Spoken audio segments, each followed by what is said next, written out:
प्रभाविता का नियम, कौन कौन सा नियम कहते हैं? प्रभाविता का नियम बना के देखा था तुमने एक बार घर जाके, संकलन कराया था। इसमें थ्योरी कम लिखना है, संकलन कराना है ज्यादा। आई क्या बात समझ में? थ्योरी क्या लिखनी है? कम, और संकलन ज्यादा कराना है।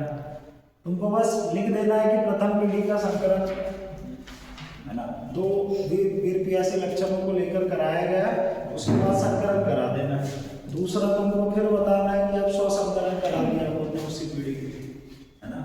बस यही सब चीजें हैं उसमें। यहाँ पर अपन बात कर रहे हैं किसकी बात कर रहे हैं? किसकी बात कर रहे हैं? किसी के नहीं, मेंडल के विचलन की। किसकी बात कर रहे हैं? मेंडल के विचलन की। दिमाग को बहुत सारी चीजें। मेंडल का विचलन क्या कहता है? यहाँ पर हुआ क्या कि मेंडल ने बोला कि जो प्रभावी लक्षण होगा वो हमेशा अपने आप को क्या दिखाया, क्या करेगा? प्रदर्शित करेगा। क्या करेगा? और यदि ऐसा नहीं हुआ आगे चलकर तो समस्या हो जाएगी। उसी को क्या कहा? मेंडल का विचलन। अब मटर के पौधे में तो जितने भी प्रभावी गुण थे वो बिल्कुल उसी प्रकार से प्रदर्शित हुए, और मेंडल ने कहीं ना कहीं बहुत बड़ा योगदान दे दिया अनुवांशिकी के क्षेत्र में, है ना। इसलिए उनको अनुवांशिकी का जनक भी कहा गया। परंतु आगे चलकर कुछ वैज्ञानिकों ने क्या किया, कुछ डिफरेंट टाइप ऑफ ऑब्जेक्ट्स, मतलब दूसरे जीवों को लेकर यहाँ पर क्या कराने का प्रयास किया? संकरण। तो उन्होंने देखा कि यहाँ पर जो प्रभावी लक्षण होगा वो अपने आप को पूर्ण दिखाना चाहिए था, परंतु वो प्रभावी लक्षण अपने आप को पूर्ण रूप से नहीं दिखा पाए, है ना। कोई जैसे लाल रोज लिया और एक सफेद रोज लिया, इनका संकरण कराया, और यहाँ पर जो पौधा मिला उस पौधे का जो रंग होना चाहिए था वो क्या होना चाहिए था? लाल प्रभावी था। तो कौन सा होना चाहिए था? लाल। परंतु यहाँ लाल न होकर के दूसरा आ गया। अब दूसरा आने का मतलब क्या हुआ कि वो लाल से थोड़ा बहुत आगे पीछे मिलता जुलता होगा, है ना। इसका मतलब क्या हुआ कि वो पूर्ण रूप से अपने आप को प्रदर्शित नहीं कर पाए। तो यहाँ पर मेंडल का जो विचलन है, इसमें जो सबसे पहला नियम पढ़ोगे आपको क्या पढ़ोगे? अपूर्ण प्रभाविता का नियम। क्या पढ़ोगे? अपूर्ण प्रभाविता का नियम। तो मैंने अभी क्या एक्सप्लेन किया सर कि उसने अपने आप को पूर्ण रूप से प्रदर्शित नहीं किया। किसने? प्रभावी लक्षण ने। अब प्रभावी लक्षण की प्रभावी प्रवृत्ति ने अपने आप को पूर्ण रूप से प्रदर्शित नहीं किया, इसका मतलब वो अपूर्ण रूप से प्रदर्शित रहा, इसलिए इस नियम को क्या कह दिया? क्लियर हुआ क्या? अब फिर एक और तरीके का एक नया जीव लिया, अब उनके भी संकलन कराया। तो हुआ यहाँ पर ये कि 2 प्रभावी गुण एक साथ दिखाई देते हैं। 2 प्रभावी गुण, जैसे ब्लड ग्रुप कितने होते हैं हमारे बॉडी में? कितने प्रकार के होते हैं? इधर कितने प्रकार के ब्लड ग्रुप होते हैं हमारे बॉडी में? कौन कौन से? ए बी और ओ। तो बेटा यहाँ पर ए बी और फिर ए बी। तो यहाँ पर ए बी जो ब्लड ग्रुप है ये किसका एग्जाम्पल है? सहप्रभाविता का। मतलब यहाँ पर ए ने भी अपना प्रदर्शित, ए बी प्रभावी लक्षण के रूप में उभरा और बी भी प्रभावी के रूप में आया। तो इसीलिए तो ब्लड ग्रुप क्या बना? A B.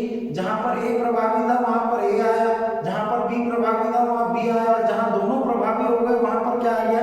A B. तो इसको क्या कहा हमने? सहप्रभाविता का नियम। सहप्रभाविता का नियम। कुछ पॉइंट क्लियर हुआ क्या? अब इसको मेंडल के विचलन क्यों कह रहे हैं? क्योंकि मेंडल ने बोला था हमेशा प्रभावी गुण अपने आप को प्रदर्शित करेगा। अब यहाँ पर तो प्रदर्शित पूर्ण रूप से नहीं किया, यहाँ पर प्रभावी के साथ साथ एक और प्रभावी आ गया। तो कहने का मतलब मेंडल ने जो बात कही थी उसी बात के अलग या भिन्नता रखने वाली 2 अलग अलग बातें सामने आई। तो इनको क्या कह दिया गया? मेंडल का विचलन, मेंडल के नियम का विचलन। या इसको कई बार मेंडलवाद भी कहा जाता है। क्या कहा जाता है? मेंडलवाद। पॉइंट क्लियर हुआ क्या? तो मीनिंग समझ में आया क्या दोनों नियमों का, कि दोनों नियमों में हुआ क्या? तो अपन नियम पढ़ेंगे तो अपने को ज्यादा टाइम नहीं लगेगा। पॉइंट क्लियर हुआ क्या? चलो अब अपूर्ण प्रभाविता क्या ले रहे हैं? अपूर्ण प्रभाविता। मैं बार बार बोल रहा हूँ सर नया जीव ले लिया, नया जीव ले लिया, नया जीव क्या होगा वही तो दिमाग में रखना है। संकलन उसी का तो अपन क्या करेंगे? कराएंगे। यहाँ पर क्या लिया गया है? पादप। क्या लिया गया? पादप। और उस पादप का नाम क्या था बेटा? स्नैपड्रैगन।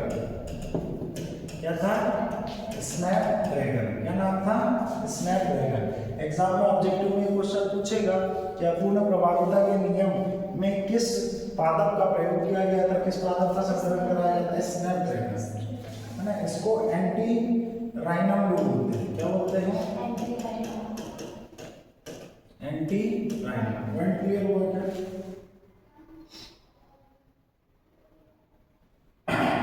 इसमें लक्षण क्या था बेटा? लक्षण क्या लिया हमने? लक्षण के लिया पुष्प का रंग। क्या लिया लक्षण? पुष्प का रंग। और इसकी प्रवृत्तियां क्या थी सर? प्रवृत्तियां क्या थी? एक तो लाल रंग और दूसरा कौन सा? सफेद रंग। कौन सा था? लाल रंग और सफेद रंग। ये इसका कैसा हो गया? प्रभावी लक्षण हो गया। और ये इसका कैसा हो गया? अप्रभावी लक्षण हो गया। ये इसका कैसा हो गया? अप्रभावी लक्षण। और यहाँ पर हम इनके बीच क्या कराएंगे बेटा? संकलन। क्या कराएंगे? अब मैंने कहा कि सर यहाँ पर प्रभावी लिया और अप्रभावी लिया। तो प्रभावी को अपन किससे शो कर दे कि यहाँ पर बोला मैंने लाल पुष्प लिया और एक क्या लिया? सफेद पुष्प। क्या लिया? सफेद पुष्प, है ना। किसका लिया? स्नैपड्रैगन पादप का। क्लियर? ये क्या होगा बेटा? अपने जनक। क्या होगा? जनक। अब इनके एलील बनाए हमने। ये क्या हो गया? कैपिटल आर और ये क्या हो गया? Small R. क्लियर? इसके बाद समझ। अब इनके सबसे पहले क्या बनेंगे सर? युग्मक। क्या बनेंगे? युग्मक। तो युग्मक में क्या होगा सर? यहाँ पर आर, यहाँ पर आर, यहाँ पर आर और यहाँ पर भी आर। ऐसे बात समझ। अब इनके बीच क्या कराया जाएगा सर? प्रथम, बोलते जाओ, प्रथम संकरण, है ना। अब इसका इसके साथ कराया, इसका इसके साथ कराया, इसका इसके साथ कराया और इसका इसके साथ कराया। तो यहाँ पर क्या बना? R R R R R R और आर आर। अब मुझे बताओ कि आपके हिसाब से यदि मेंडल होता तो मेंडल इसको कौन से रंग का पौधा बोलता? लाल रंग का। कौन सा बोलता? लाल रंग का। पर जब यहाँ पर देखा गया कि जो F1 पीढ़ी मिली हमको, F1 पीढ़ी की जितनी भी संतति थी, इन संततियों में सभी का रंग कैसा दिखाई दिया सर? गुलाबी। कैसा दिखाई दिया? गुलाबी। कैसा दिखाई दिया? गुलाबी। कैसा दिखाई दिया? गुलाबी। कहने का मतलब ये हुआ सर, यहाँ पर गुलाबी रंग दिखाई दिया, मतलब जो प्रभावी लक्षण था, जो प्रभावी गुण था, वो अपने आप को पूर्ण रूप से प्रदर्शित नहीं कर पाया। अब थोड़ा सा लाल को फीका किया तो फीका लाल कैसा दिखाई देगा? पूर्ण रूप से प्रभावित नहीं, पूर्ण रूप से प्रदर्शित नहीं कर पाए। इसीलिए इसको क्या कहेंगे? अप्रभाविता कहेंगे। अब इसने सोचा चलो ठीक है, देखते हैं एक बार इनकी प्रथम पीढ़ी में ही अपन क्या करा के देखे? स्वसंकरण। क्या करा के देखा? स्वसंकरण।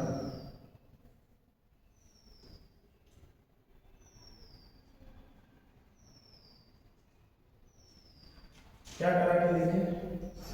स्वसंकरण। अरे चाचा,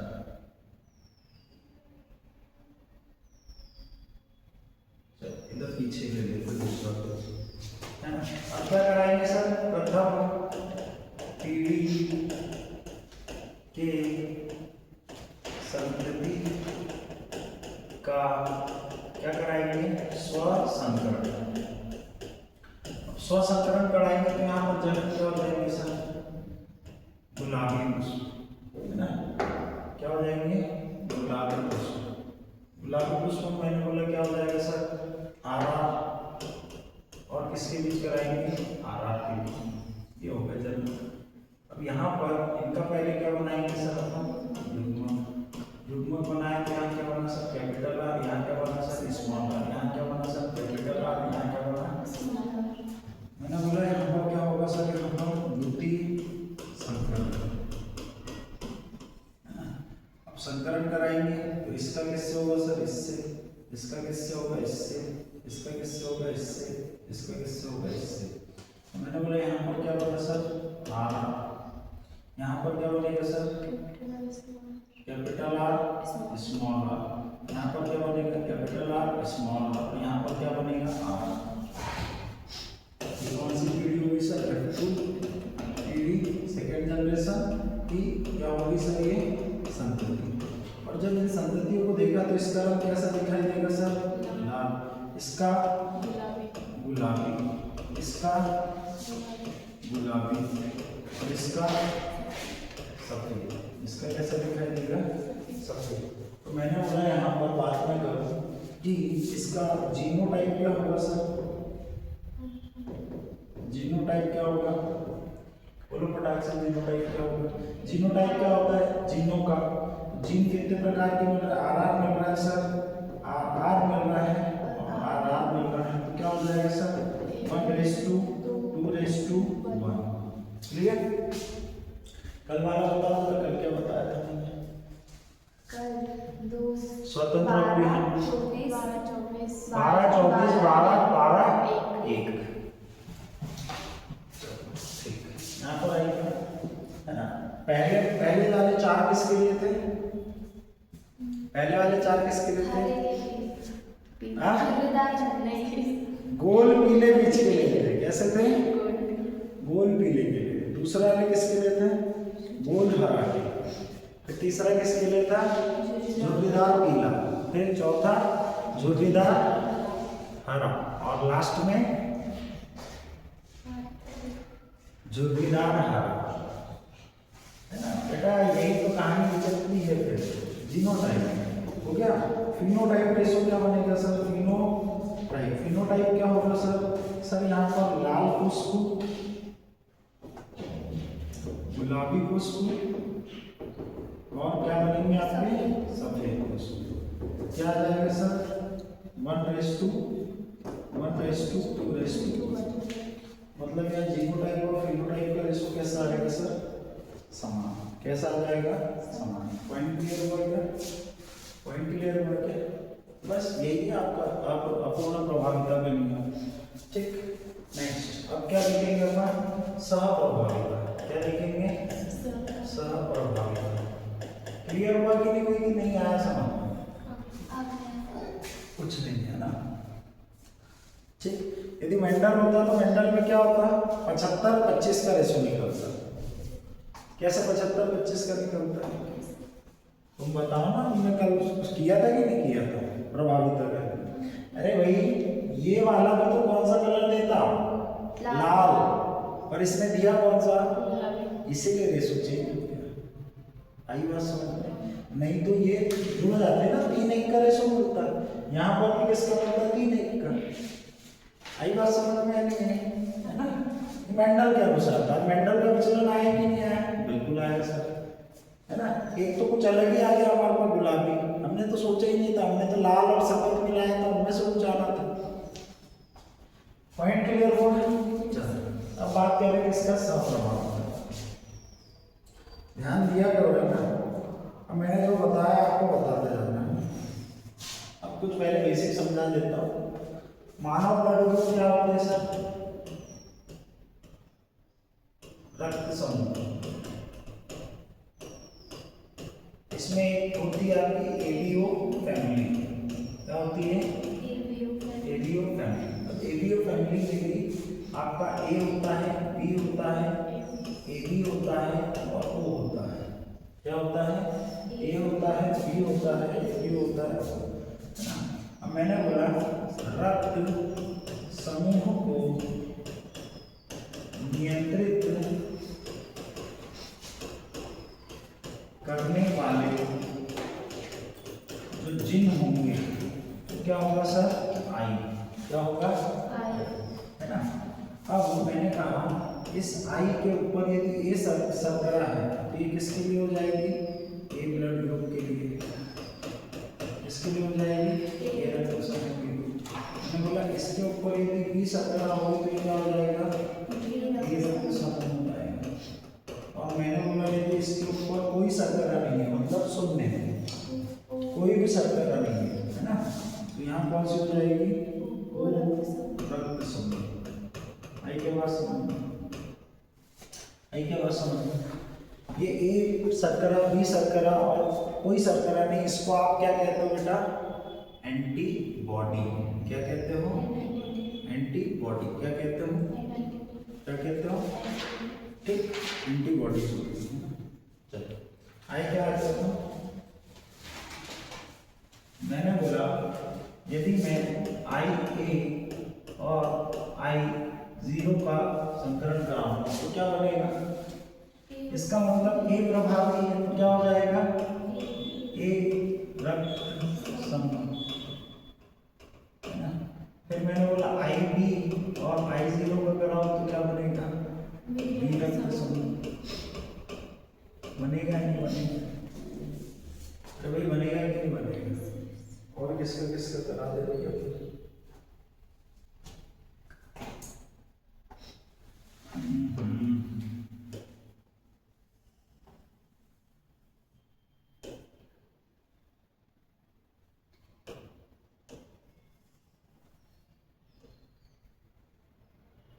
देखते हैं। मैंने बोला सर आई ए करूँ तो क्या बनेगा? ए रक्त समूह। बनेगा नहीं बनेगा? है ना। आई ए जीरो, आई ए और आई जीरो करूँ तो भी ए बनेगा। आई बी और आई बी करूँ तो भी क्या बनेगा? बी रक्त समूह। मैंने बोला आई ए और आई बी करूँ तो क्या बन जाएगा? ए बी रक्त समूह। अब यहाँ पर हुआ क्या कि अभी तक तो आपका जो प्रभावी था वो दर्शा रहा था। अब जैसे हमने इन दोनों को लाया तो यहाँ पर क्या हो गया? ए बी, मतलब यहाँ पर क्या आ गई? सहप्रभाविता। क्या आ गई? सहप्रभाविता। मैंने बोला आई जीरो करूँ तो क्या आएगा? ओ रक्त समूह। आई का बात समझ में क्लियर हुआ? तो पॉइंट क्लियर हुआ क्या भाई? अब यहाँ पर अपन क्या कराएंगे? संकरण। क्या कराएंगे? संकरण, है ना। मैंने बोला कि इस प्रकार से ब्लड ग्रुप निर्धारित हो रहा है, अब दिमाग लगाना है ना। मैंने बोला मादा होगी, मादा को अपन मान लेंगे क्या? इसका ब्लड ग्रुप क्या है? ए ब्लड ग्रुप। क्या है? ए ब्लड ग्रुप, है ना। ये जनक होगा, ये क्या लिखते हैं अपन ऊपर सबसे पहले? जनक। मादा लिखी। और मैंने बोला यहाँ पर नर अपन ने मान लिया क्या? इसका ब्लड ग्रुप क्या है? B blood group. क्या है? B blood group. कैसे डिसाइड होगा कि इसका ब्लड ग्रुप क्या बनेगा? लॉजिकली समझ, है ना। ये जनक हो गया, है ना। मैंने बोला ए के लिए क्या हो जाएगा? आई ए और आई जीरो। इसके लिए क्या हो जाएगा? आई बी और आई जीरो। होगा नहीं होगा? अब मैंने बोला कि सबसे पहले अपन इसमें क्या बनाएंगे सर? युग्मक। तो युग्मक बनाना क्या बनेगा? युग्मक आई ए आई जीरो। इधर बनेगा क्या? आई बी और आई जीरो। इनके बीच में क्या होगा सर? प्रथम संकरण। अब संकरण होगा तो ये किससे मिलेगा? इससे। इसका किससे कराएंगे? इससे। इसका किससे कराएंगे? इससे। और इसका किससे कराएंगे? इससे। यहाँ पर क्या बनेगा सर? आई ए आई बी। यहाँ पर क्या बनेगा सर? आई ए आई जीरो। यहाँ पर क्या बनेगा? आई बी आई जीरो। और यहाँ पर क्या बनेगा? आई जीरो आई जीरो। तो मैंने कहा कि सर यहाँ पर तो मुझे कौन सा ब्लड ग्रुप मिल गया? A B. यहाँ कौन सा मिल गया? ए। यहाँ पर कौन सा मिल गया? बी। यहाँ पर कौन सा मिल गया? अब यहाँ पर बोला कि सभी ब्लड ग्रुप के बनने के चांसेस कितने परसेंट हो गए? 25%। क्या हो गए? अरे भाई यहाँ तो सभी ब्लड ग्रुप मिल रहे हैं ना, सभी। अब कौन सा वाला होगा डिपेंड करेगा कि कौन सा जीन एंटर करेगा। आई क्या बात समझ? ये यदि जीनोटाइप बना है तुम्हारे ब्लड बॉडी में तो क्या बन जाएगा? ओ। यदि ये वाला किया तो, यदि ये वाला किया तो ए, और ये कर लिया तो है बताओ जरा। O positive. अपना पता ही नहीं है। अपना ओ नेगेटिव है क्या? ये झूठ बोल रहा है क्योंकि ओ नेगेटिव ब्लड ग्रुप करोड़ों में किसी एक का होता है, सबसे रेयर ब्लड ग्रुप है ना, उसका एक ये नेगेटिव है, उसका मेरा एक पॉजिटिव है। ठीक आई क्या बात समझ में? यदि कोई बोले ना वो नेगेटिव है तो बोलना झूठ बोल रहा है ना, क्योंकि यदि उसको मिले तो वो हर महीने खून बेच के क्या कर ले, ढेर पैसा कमा ले, अपने जैसे तो ढेर मिल जाएगी। ए पॉजिटिव सर वो कैसे होता है पॉजिटिव और नेगेटिव? अच्छा वो जानना है क्या? अभी अपन टॉपिक से हट जाएंगे, जानना है तो बता ही देता हूँ। हमारे पूर्वज कौन है? बंदर। कौन है? बंदर। और बंदर में भी रिशस मंकी। कौन सा मंकी है? रिशस मंकी है ना। तो जिसके ब्लड ग्रुप में रिशस मंकी वाले फैक्टर मिल जाते हैं वो कैसा हो जाता है? पॉजिटिव। और जिसके ब्लड ग्रुप में रिशस मंकी के फैक्टर नहीं मिलते वो कैसा हो जाता है? नेगेटिव। तो इसी तरीके से A positive, A negative, B positive, B negative, A B positive, A B negative, O positive और ओ नेगेटिव है ना। इसीलिए ये सबसे रेयर ब्लड ग्रुप माना जाता है कि एंटीबॉडीज ही नहीं है इसमें। ओ का मतलब क्या हुआ? इसमें एंटीबॉडी है ही नहीं, मतलब किसी भी प्रकार का स्पेसिफिक शर्करा प्रोटीन है ही नहीं। अब वो चीज है ही नहीं तो ऐसे व्यक्ति में तो डेफिनेटली रिसस मंकी के फैक्टर मिलना स्वाभाविक ही, और वहां पर एब्सेंट होना बोले तो ये बहुत रेयर केस है ना, क्योंकि सभी किसके पूर्वज हैं? सभी किसके पूर्वज? मतलब हमारे सभी के पूर्वज कौन है? क्लियर? तो कोई पूछे तो बता देना है ना कि इस कारण से है ना। और इसमें भी संभावना रहती है ये वाला ब्लड ग्रुप हमेशा इस पर हावी रहेगा, ये वाला हमेशा इस पर हावी रहेगा, ये वाला हमेशा इस पर हावी रहेगा, ये वाला हमेशा इस पर हावी रहेगा। मतलब ये वाले प्रबल होते हैं और ये वाले दुर्बल होते हैं। जिनका ब्लड ग्रुप नेगेटिव होता है, जैसे suppose that B negative A positive रहा तो प्रभावी कौन होगा? ए पॉजिटिव है ना। ए पॉजिटिव वाले के साथ ही प्रभावी होगा है ना। अब तो तुम अंदर मत ले जाओ, प्लास्टिक थैली में पहुंच जाएंगे हम। जबरदस्ती दो संतति उत्पन्न करवानी पड़ेगी, फिर एक संतति बच जाएगी, दूसरी मर जाएगी है ना। उसको इरिथ्रोब्लास्टोसिस कैसे बोला जाता है ना, जिसमें क्या होता है पहला बच्चा तो इजीली हो जाता है ना, पर दूसरे बच्चे के आने में कॉम्प्लिकेशन आ जाते हैं जब different type of blood group रहे, क्योंकि वहाँ पर एंटीबॉडीज कैसी होती है? अलग अलग। एंटीबॉडीज याददाश्त बनाने में माहिर होती है, उसको पता है कि ये दूसरे तरीके किसी दूसरे को आने नहीं देगी वो अपने पास है ना। और यदि बच्चे का ब्लड ग्रुप किसी भी तरीके से दूसरा बन गया तो वहाँ पर वो हावी हो जाता है। मादा का ही ब्लड ग्रुप किस पर हावी हो जाता है? बच्चे पर। या बच्चे का ब्लड ग्रुप किस पर हावी हो जाता है? मादा पर है ना। अब पोषण देंगे तो पोषण किसके माध्यम से जाएगा? ब्लड के माध्यम से। अब यदि बच्चे की एंटीबॉडी ने पहचान लिया कि एंटीबॉडी मेरी वाली तो नहीं है भैया, तो वो उसको क्या करने का प्रयास करेगी? मारने का प्रयास करेगी। आई बात समझ में? क्लियर हुई? चलो हुई क्या तक कहानी समझ में आई क्या? चलो इसी को बोला क्या? मेंडल के विचलन। तो ये हो गया आपका सप्रभाविता। क्लियर? चलो अब बात कर रहे हैं अपन कि अभी तक अपन ने कहानी में ये ट्विस्ट नहीं लाया कि सर ये सब कहानी अपन पढ़ क्यों रहे हैं, क्यों संकलन करा रहे हैं, क्यों लंबा पौना, क्यों लाल पीला हरा नीला काला पीला कर रहे हैं अपन यहाँ पे। उसका कारण ये है कि हम मेंडल की उस विचारधारा को देखने का प्रयास कर रहे थे जिसके कारण उसने इतनी सारी थ्योरीज दे दी। और मेंडल ने ऐसा किया क्यों था कि उसने देखा कि जब मैं दो अलग अलग पौधे लगा रहा हूँ, किसी का संकरण करा तो वहां पर उस पौधे के लक्षण को चला गया। तो ऐसा क्या इस पौधे से उसमें चला गया जिसके कारण उसके लक्षण ऐसे हैं? तो यहाँ पर लॉजिकली बात कही गई कि मेंडल ने इसको क्या नाम दिया? कारक। कोई तो ऐसा कारक है जो जनक से निकलकर कहा जा रहा है संतति में, जिसके कारण उसके लक्षणों का क्या हो रहा है? निर्धारण हो रहा है। पॉइंट क्लियर हुआ क्या? कोई तो ऐसा फैक्टर या कारक है जिसके कारण क्या हो रहा है?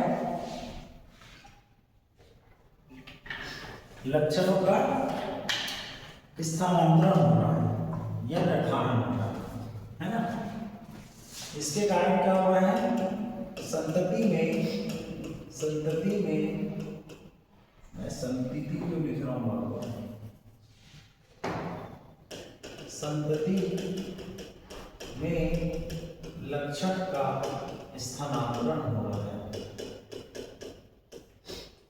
किससे होता है? ये जनक से। किससे होता है? जनक से। तो इस कारक को आगे चलकर हमने क्या नाम दिया? जिन। क्या नाम दिया? जिन। पर मैंने आपको पहले बताया कि यदि पूछा जाए मेंडल ने वंशागति के लक्षणों के स्थानांतरण के लिए किससे जिम्मेदार माना? कारक को। कारक, उसने नाम दिया था कारक। कारक को हमने आगे चलकर क्या कहा? जिन। Point clear? पॉइंट क्लियर हुआ? चलो, तो इसी के कारण हम पढ़ रहे थे। तो अब आपको मैंने बताया था कि वंशागति का आधार क्या होता है? वंशागति का आधार क्या होता है? जिन या कारक। अब आपको पता होना चाहिए कि जिन कहाँ पर प्रेजेंट होता है। तो मैं ये पहले भी बता चुका हूँ। मैंने कहा ये कोशिका है, कोशिका का केंद्रक है। केंद्रक में क्या होगा सर? क्रोमोसोम। क्या होगी? क्रोमोसोम। क्रोमोसोम बोले तो ये क्या है सर? गुणसूत्र। यदि मैं इस गुणसूत्र को बाहर निकालूं इस तरीके से क्या निकलेंगे? गुणसूत्र। और गुणसूत्र में क्या होगा सर? आपका डीएनए। क्या होगा? डीएनए।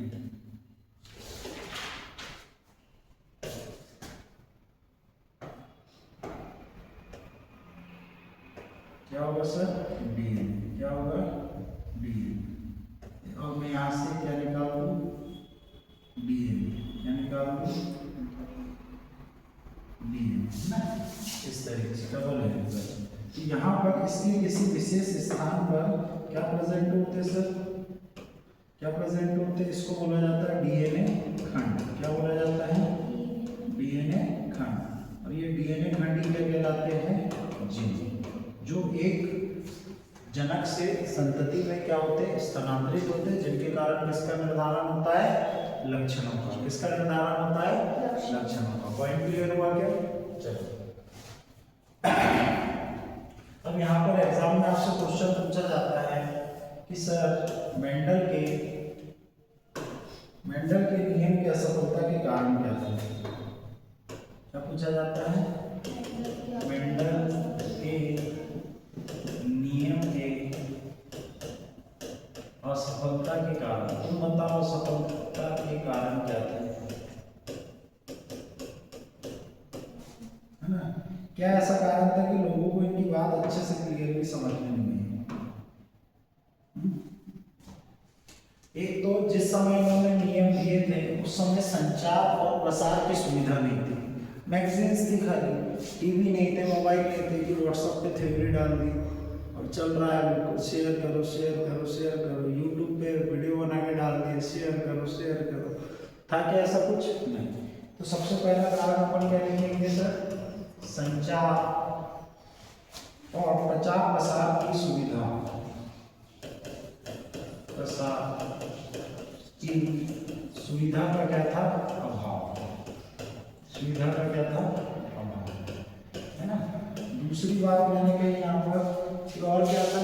ये बायोलॉजी की रिसर्च कर रहे हैं और उसमें मैथमेटिक्स इंक्लूड कर रहे हैं। तो जितने भी बायोलॉजिस्ट थे उनके पल्ले ही नहीं पड़ी बात आ जाए, है ना? क्यों नहीं पड़ी? क्योंकि इनका पूरा जो कॉन्सेप्ट था वो किस पर बेस्ड था? मैथमेटिक्स पर, है ना? यहाँ पर बात करें इनकी जो अवधारणा थी वो कैसी थी? गणितीय व संख्यात्मक विश्लेषण था। कैसा विश्लेषण था? संख्यात्मक विश्लेषण प्रयोग था, है ना? देखो आपने जीनोटाइप और फिनोटाइप पढ़ा, मैथमेटिकली भी एक्सप्रेस हो रहा है ना। यदि आपने यहाँ पर देखा होगा कि संकरण हो रहा है, थ्योरी तो आप पढ़ी नहीं, उसमें पढ़े क्या, बस उसमें मैथमेटिकली एक्सप्रेस। पुनेट संपुट सॉरी पुनेट वर्ग एक ऐसी व्यवस्था, एक्चुअल में पुनेट वर्ग के पीछे कहानी है ना, किसके पीछे। अब मेंडल ने सब तो कर लिया, अब बोले यार इतना बड़ा इतना लंबा चौड़ा कैसे करो, है ना, कंफ्यूजन होगा, गलती होगी, क्योंकि ऐसा तो नहीं है। फिर और तृतीय संकरण भी गिराया होगा, बहु संकरण भी गिराया होगा। तो एक दिन ऐसे परेशान बैठे थे और उनका मित्र आ गया उनके पास। कौन आ गया, मित्र, है ना। उस मित्र का नाम याद नहीं आ रहा जिसने उनको आइडिया दिया था, है ना। तो बोले क्यों भाई, क्यों परेशान है। उसने बताया कि ऐसी ऐसी सिचुएशन थी। तो जहाँ तक पुनेट उनके सरनाम, उनका सरनेम उनके मित्र का, है ना। उसने बोला अरे ये क्या है, इसको तो तू ऐसे ऐसे कर ले, है ना। और उन्होंने एक वर्गाकार आकृति बना के दी, उसमें अरेंज किया और उसमें दोनों में रो और कॉलम में लिखने के लिए बोला। और उन्होंने बोला कि अब करा ले तो संकरण, तेरे से कहीं गलती नहीं हुई, है ना। तो इसीलिए उसके जो सहायता की थी इसमें, उनके नाम पर ही उसको क्या कहा गया, पुनेट वर्ग। क्या कहा गया, पुनेट वर्ग। क्योंकि संकरण तो हमेशा वर्गाकार नहीं होगा। क्यों वर्गाकार होगा, जितने कॉलम होंगे उतनी रो होगी, है ना। जितने कॉलम होंगे उतनी ही रो होगी, क्योंकि युग्मक तो जितनी संख्या में बनने, इधर भी युग्मक उतनी संख्या में बनने हैं। तो हमेशा वो किसमें होगा, वर्गाकार। तो वर्गाकार के सामने, वर्ग के सामने क्या नाम जुड़ा है, पुनेट। तो पुनेट याद रखना कौन है, उनके मित्र। और मेरे को अभी जाके याद आया कि उस पर एग्जाम में कभी कभी क्वेश्चन बन भी सकता है ना। तो पुनेट याद रखना, पुनेट नाम किसी के नाम में मिले, पूरा नाम मेरे को याद नहीं है, ठीक है। तो यहाँ पर गणितीय और संख्यात्मक विश्लेषण प्रयोग के लिए तीसरी चीज कि इन्होंने जो वंशागति की इकाई को कोई नाम नहीं दिया, उसे क्या कहा था, कारक। उसे क्या कहा था, कारक कहा था, जिसे आगे चलकर क्या कहा गया, जिन। क्लियर हुआ क्या पॉइंट। तो जब असफलता के कारण पूछे गए तुमसे, तो आपसे किसके कारक को पूछ सकता है, सफलता के कारण। सफल क्यों हुआ था, तो ये तो अपन ने वैसे पहले भी बता दिया कि मेंडल के नियम के क्या विशेषता है। कि तुम्हें बता सकते हैं, वो आप क्या बता सकते हो, सर इन्होंने लक्षणों की संख्या अधिक ली, इन्होंने नमूनों की संख्या अधिक ली, इन्होंने गणितीय अवधारणा को ही प्रस्तुत किया, क्योंकि इतनी बड़ी संख्या को मैनेज करने के लिए गणितीय अवधारणाएं जरूरी थी। तो ये इनका प्लस पॉइंट भी है और ये इनका माइनस पॉइंट भी बना, है ना, कि लोगों को समझ में नहीं आया। अब लोगों को समझ में नहीं आया इसका मतलब ये थोड़ी है कि हमने गलती बनाया, है ना। असफल इसलिए होगा कि लोगों को समझ में नहीं आया, पर वो सही था। उसको 1900 में 3 वैज्ञानिकों ने खोजा। कौन थे, शेरमैन, कॉरेंस और एक और नाम क्या था, मुझे याद नहीं लगा, है ना, डिब्रीज, कॉरेंस और शेरमैन। डिब्रीज, कॉरेंस और शेरमैन, है ना। चलो अब आते हैं हम क्या, इस पर सटन व बावेरी, इन्होंने क्या दिया था, वंशागति का क्रोमोसोमल सिद्धांत। क्या दिया था, वंशागति का क्रोमोसोमल सिद्धांत। क्या दिया था, वंशागति का क्रोमोसोमल सिद्धांत। तो जो मैंने अभी जिन के बारे में एक्सप्लेन किया, उसी को क्या कहा गया, वंशागतिकी का क्रोमोसोमल सिद्धांत। ये जो मैंने एक्सप्लेन किया आपको, इसी को क्या कहा गया, वंशागतिकी का क्रोमोसोमल सिद्धांत, है ना। वंशागतिकी का क्रोमोसोमल सिद्धांत का मतलब ये हुआ कि सर वंशागति में जो लक्षण एक पीढ़ी से दूसरी पीढ़ी में स्थानांतरित हो रहे हैं, वो किसके माध्यम से होते हैं, इसने कहा क्रोमोसोम के माध्यम से, है ना। अब क्रोमोसोम में क्या प्रेजेंट है, डीएनए, डीएनए में क्या प्रेजेंट है, जीन। तो ये लक्षण डायरेक्टली किसके माध्यम से ट्रांसमिट हो रहे हैं, जीन के माध्यम से। और जीन ट्रांसमिट कब होगा, जीन का स्थानांतरण कब होगा, जब क्रोमोसोम जाएगा। पॉइंट क्लियर हुआ क्या, पॉइंट क्लियर हुआ क्या। तो इसीलिए इसको क्या कहा गया, वंशागतिकी का क्रोमोसोमल सिद्धांत, कि यहाँ पर जीन डायरेक्ट ट्रांसफर नहीं हो रहे हैं, किसके माध्यम से जा रहे हैं, क्रोमोसोम के माध्यम से। क्रोमोसोम बोले तो एक थैलीनुमा संरचना होती है जिसके अंदर आपका हिस्टोन प्रोटीन के साथ, गैर हिस्टोन प्रोटीन के साथ आपका डीएनए डबल हेलिकल बॉन्ड में उपस्थित रहता है। और इस डबल हेलिकल बॉन्ड वाले स्ट्रक्चर में जो डीएनए होता है, डीएनए के खंड, इसके विशेष स्थानों पर क्या होते हैं, जिन होते हैं। प्रोटीन की संरचनाएं होती है जिनको क्या कहते हैं, जिन। और ये जो जिन होते हैं यही होते हैं वास्तविक कारक काय के लिए, वंशागति के लिए। यही है आपका किसका क्रोमोसोमल सिद्धांत, सटन और वावेरी। आपके एनसीईआरटी में इसका नाम सटन दिया होगा, केवल क्या दिया है, सटन, है ना। पर ये दो लोगों की रिसर्च थी, है ना। अपन ऐसा नहीं कि एक ही को क्रेडिट देते, एक का क्रेडिट खा ले, ऐसा नहीं। अपन ईमानदार लोग हैं ना, तो अपन यहाँ क्रेडिट किसको देंगे, सटन और वावेरी दोनों, है ना। तुम्हारे इस एग्जाम में नाम केवल किसका आएगा, सटन, है ना। किसका आएगा, ठीक। मैं उसकी भावनाओं को देख के समझ गया था कि उस बुक में वावेरी नहीं लिखा है ना। चलो, अब इन्होंने केवल सिद्धांत दिए, इन्होंने प्रयोग करके नहीं बताया। प्रयोग करने के लिए दूसरे बाबा है, कौन से बाबा है, मॉर्गन बाबा। प्रयोग करने के लिए कौन सा बाबा है, दूसरे बाबा। कौन सा बाबा है, मॉर्गन। और इनका नाम क्या था, टीएच मॉर्गन। और ये बाबा किसके बच्चे हैं, मान लो मेंडल के। कैसे, अनुवांशिकी का जनक किसे कहा जाता है, मेंडल को।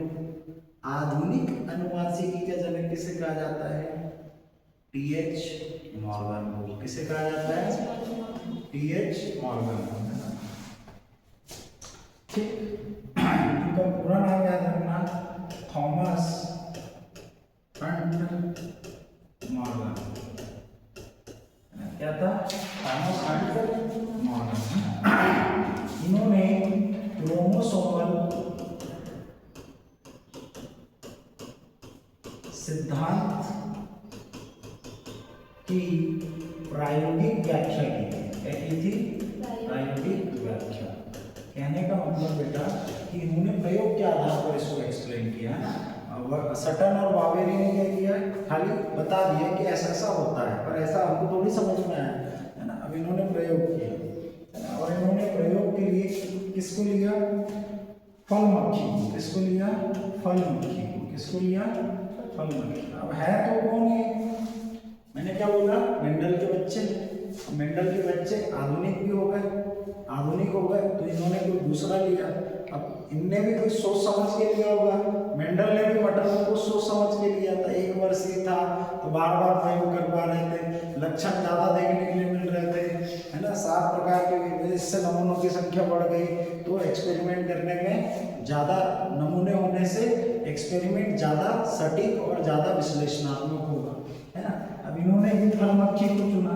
फल मक्खी बोले तो फ्रूट फ्लाई, इसको चुना, फ्रूट फ्लाई, है ना। और इसका नाम याद रखना, ड्रोसोफिला मेलानोगैस्टर।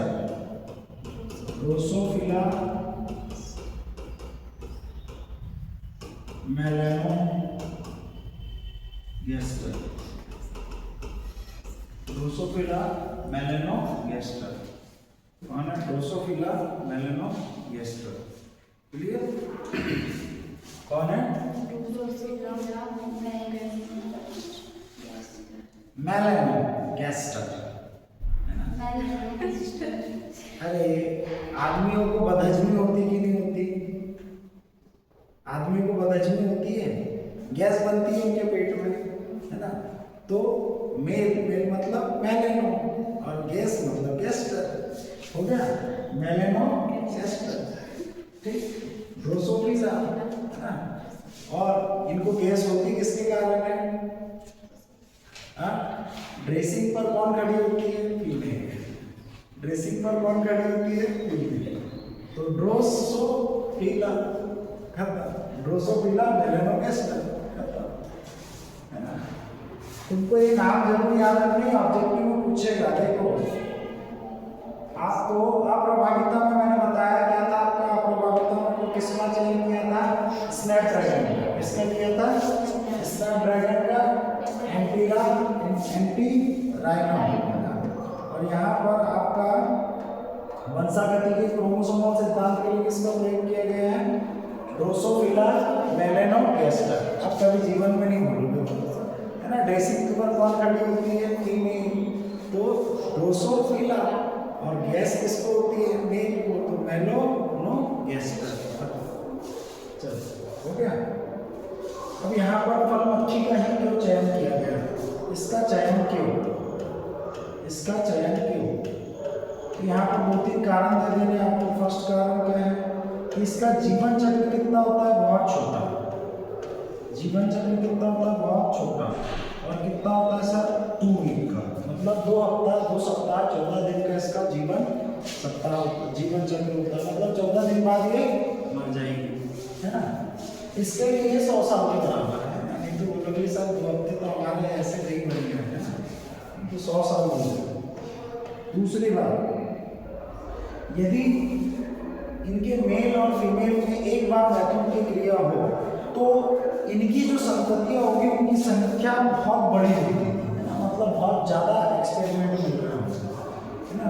तो यहाँ पर एक मैथुन में विशाल संख्या में क्या मिलती थी हमको?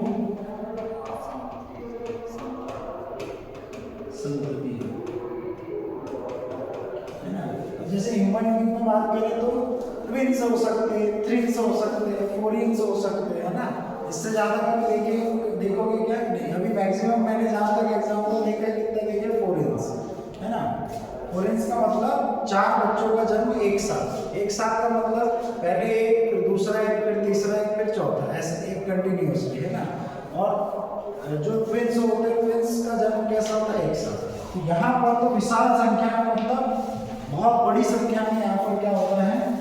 जन्म बच्चों का। ठीक, क्लियर। तीसरी बात कि अब मक्खियों का लिंग निर्धारण हम लोग नहीं कर पाते, है ना। पर इसके लिंग निर्धारण में कोई समस्या नहीं होती। कैसे नहीं होती थी? इनका आकार देखकर अपन बता सकते थे। लिंग निर्धारण का मतलब क्या? जो मेल मक्खी होगी वो कैसी होगी बेटा?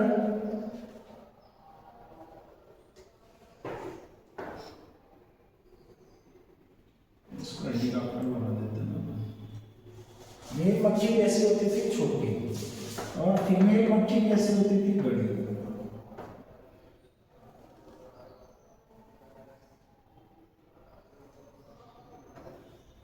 फीमेल मक्खी कैसी होती थी? बड़ी।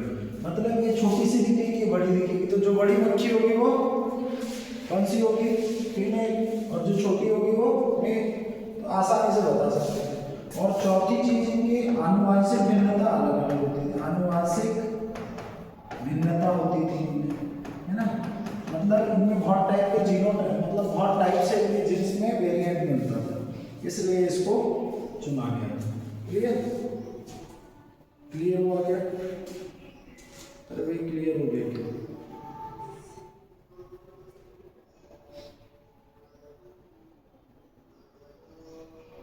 चलो, तो आज के लिए इतना काफी है। कहानी खत्म। मैंने नोट्स बना के रखे थे, इसके नोट्स वो लोग चलो, यहाँ तक कहानी क्लियर हुई क्या? तो जैसे ही अपन इसके टीएच मॉर्गन का क्या पढ़ेंगे? कुछ पढ़ने की जरूरत नहीं, इतने में काम हो जाएगा। तो वंशागति का प्रयोग किसने किया था? T H Morgan. और क्यों इसको चुना था? ये सब कारण यहाँ है ना। अब इसका अपन क्या कराएंगे? संकर। कब कराएंगे? कल की क्लास में। ठीक है, चलो।